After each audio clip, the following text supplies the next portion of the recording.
আজকে আমি কবিগুরু রবীন্দ্রনাথ ঠাকুরের লেখা দোল কবিতা শোনাতে চলেছি।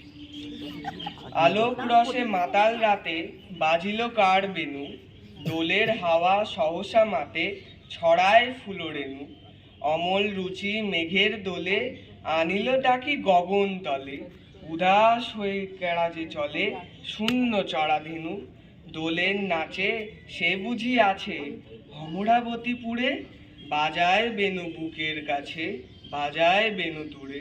সরম ভয় সকলই তেজে মাধবী তাই আসিল সেজে, সুধায় শুধু বাজায় কেজে মধুর মধু সুরে।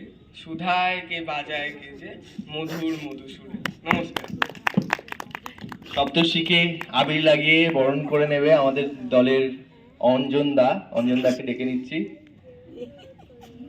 আবার আমরা এরপর আমাদের পরবর্তী অনুষ্ঠানের দিকে এগিয়ে যাব। এবার একটু স্বাদ বদলের পালা।